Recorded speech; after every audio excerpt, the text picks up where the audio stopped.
Now, let's start today's show, shall we? Even the World Health Organization now admits the COVID lockdowns were a bad idea. Recall what I said to CNN when I ran for California governor and what CNN said in response. Will you follow the science? I'm going to follow the science.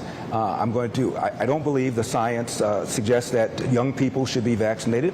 I don't believe the science suggests that young people should have to wear a mask at school. I'm not sure the science is settled on that at all. And young people are not likely to contract the coronavirus. And when they do, their symptoms are likely to be mild, and they're not likely to be hospitalized, and they're certainly not likely to die. The science says he's wrong on several counts. Millions of children have tested positive for COVID-19. They're being hospitalized, and masks are proven to prevent the spread of the virus. The science says he's wrong on several accounts. Now, Dr. Fauci said he never recommended a lockdown.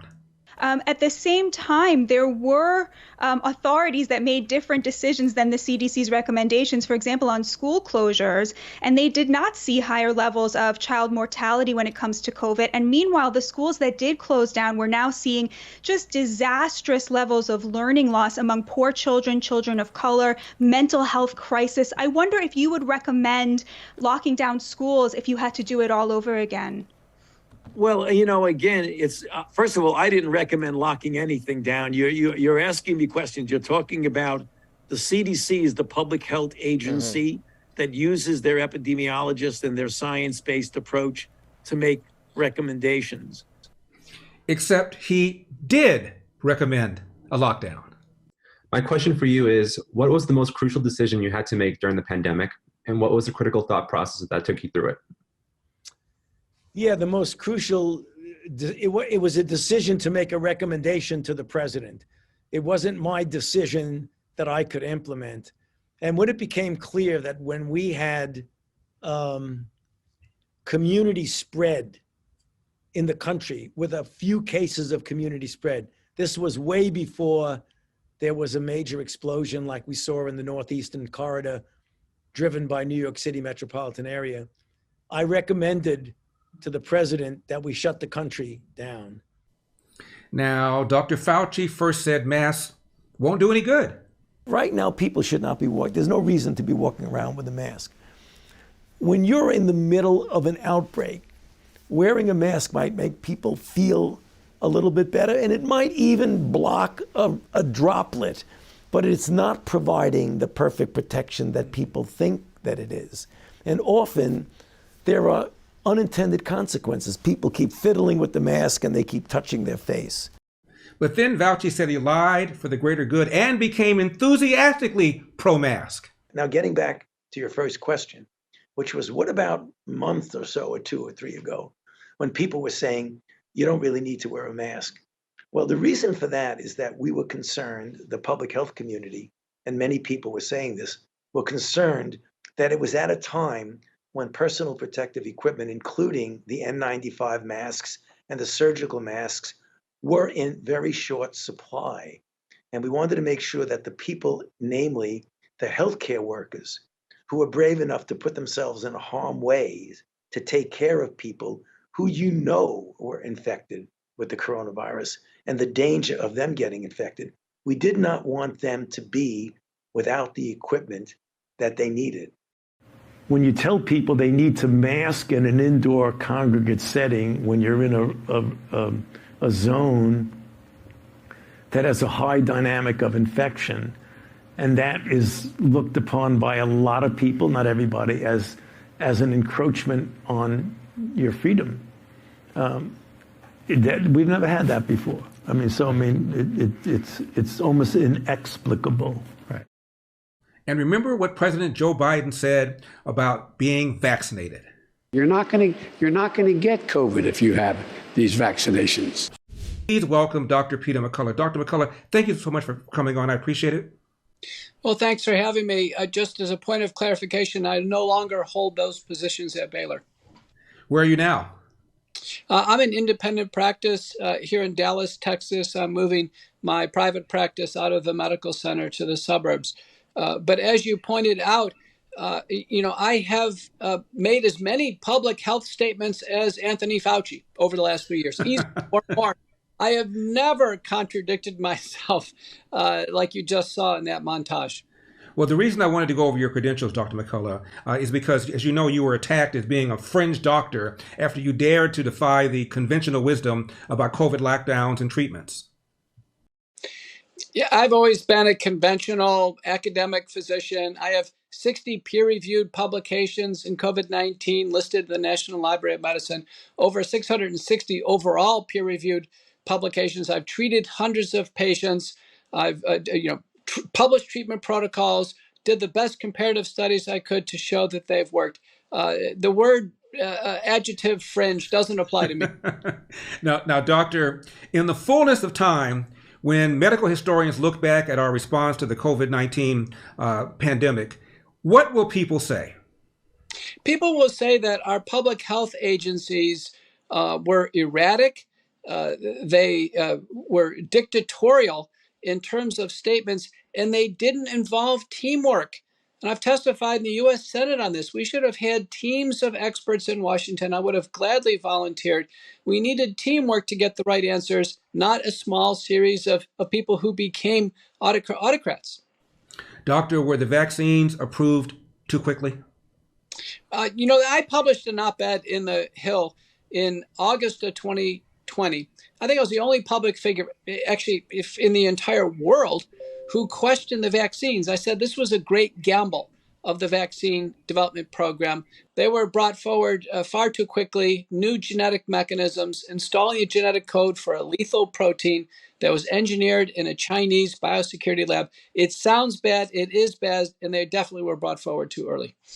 Doctor, the Great Barrington Declaration was ridiculed. It was signed by three, before that, esteemed epidemiologists. All of a sudden, they were considered to be fringe docs. It was signed by about 90,000 people ultimately. And as you know, they argue that lockdowns are a bad idea. We need to shield the elderly and those who have comorbidities, and we ought not be shutting down schools and shutting down businesses. They got it right, didn't they? The Great Barrington was the correct roadmap. I signed on to it. Authored by Jay Bhattacharya from Stanford, Martin Kulldorff from Harvard. Both Jay and Martin are in my frequent contributor group at Fox, and then Sunita Gupta from Oxford. And, it said that, we should have protective measures for seniors that could include vaccines, clearly a treatment.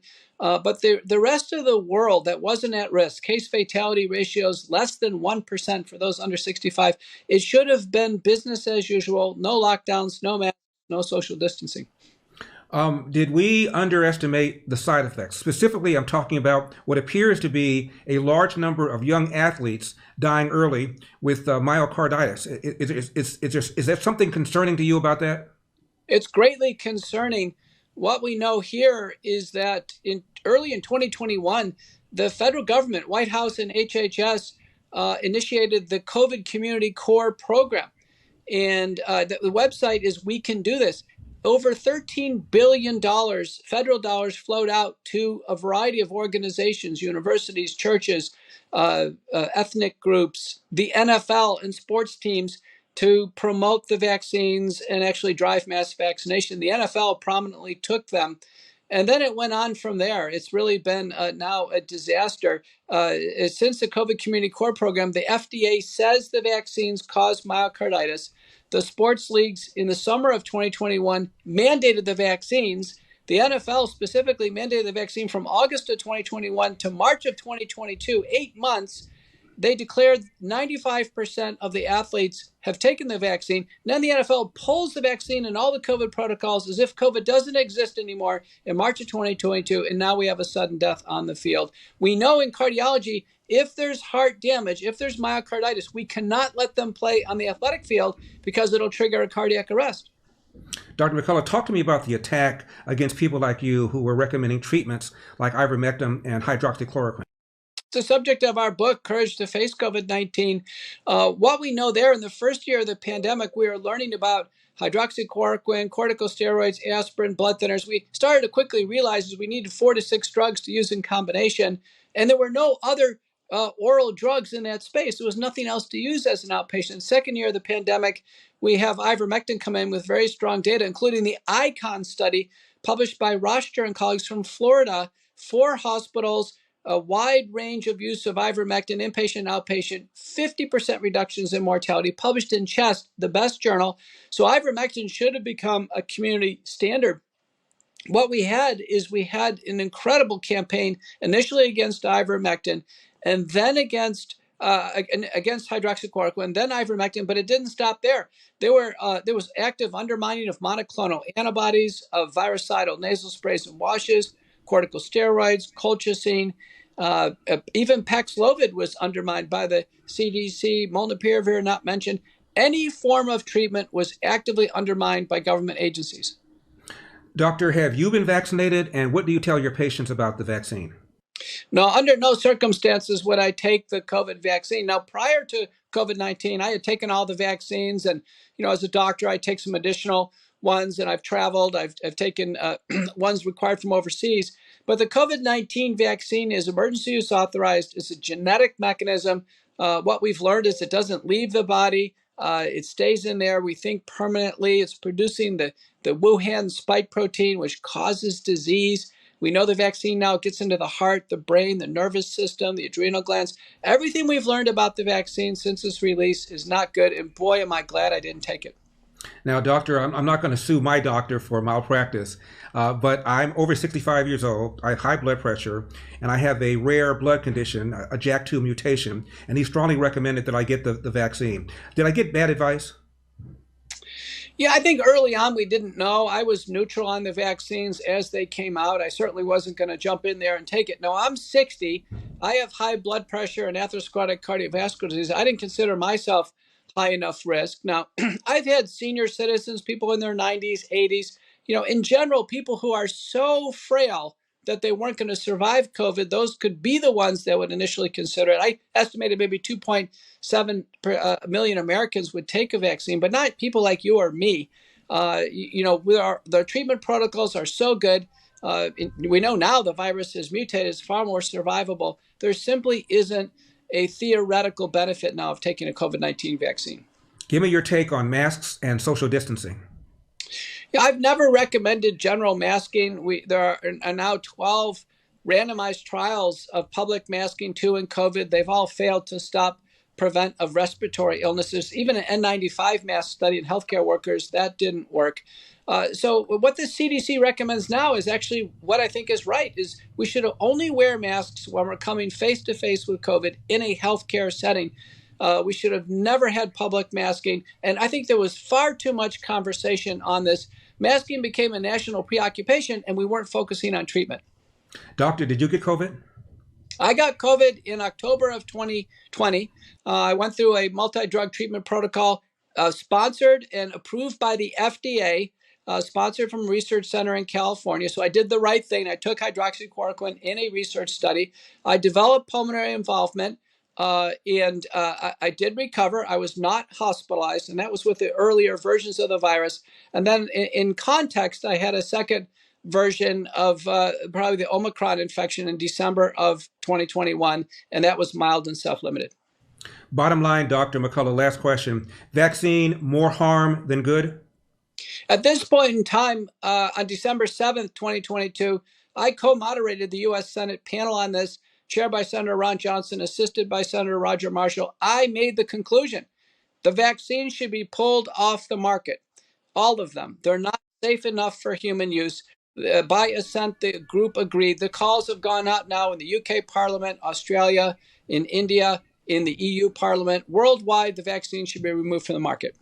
Do you know whether or not your social media platforms were suppressed or bottle capped in some sort of way?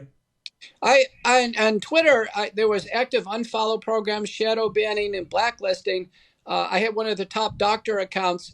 I was temporarily suspended for 2 months, and then there was a vote on Twitter.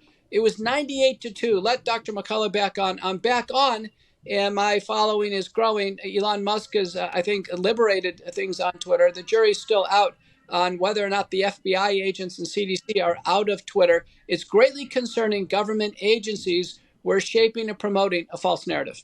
Final question, Dr. McCullough. Do you think we'll be getting an apology anytime soon from the CDC or Dr. Fauci? I anticipate no apologies whatsoever. In Fauci's department notice on the CDC NIH website, he makes no mention of COVID. as if it doesn't exist. It's the strangest departure notice I've ever seen. I anticipate stonewalling, lots of investigation, lots of answers like I can't recall. Well, given you mentioned investigation, one more quick one, if you don't mind. When will we find out exactly where the coronavirus came from, and what is your suspicion? My suspicion is that the published papers in the peer-reviewed literature by the University of North Carolina, Chapel Hill, in Nature Communications and Proceedings of the National Academy of Science in 2015, they lay it out for us. This is U.S. research. SARS-CoV-1 was engineered into SARS-CoV-2 by an academic consortium. The work was done in Wuhan, China, contracted to the lab. That's all in the peer-reviewed published literature. The real question is, was it released intentionally or was it a laboratory accident? And it came out of that biosecurity annex in Wuhan, China. And what do you think? I personally think it was a laboratory accident. All the pandemic planning events that happened, including Event 201 and the SPARS pandemic by Hopkins, they anticipated this was going to happen, but around 2025. It seems like it's a few years too early, and it probably explains why we had such an uncoordinated response to everything. Dr. Peter McCullough, thank you so much for your time. I appreciate it. Thank you. When we come back, apparently Geraldo Rivera does not know that AR and an AR-15 does not stand for assault rifle.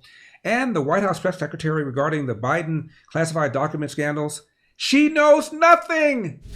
Now be sure and hit that like button and hit that subscribe button and scroll down a little bit. You'll see a little thing down there where you can get on our mailing list. Why? Well, because sometimes, believe it or not, YouTube, well, they have issues with some of our videos. I don't know why. So if you want to make sure you don't miss any of them, get on our mailing list. Also, there's a big donate button. Hit the donate button. Throw a little something in the tip jar. LarryWithEpoch.com, LarryWithEpoch, EPOCH.com.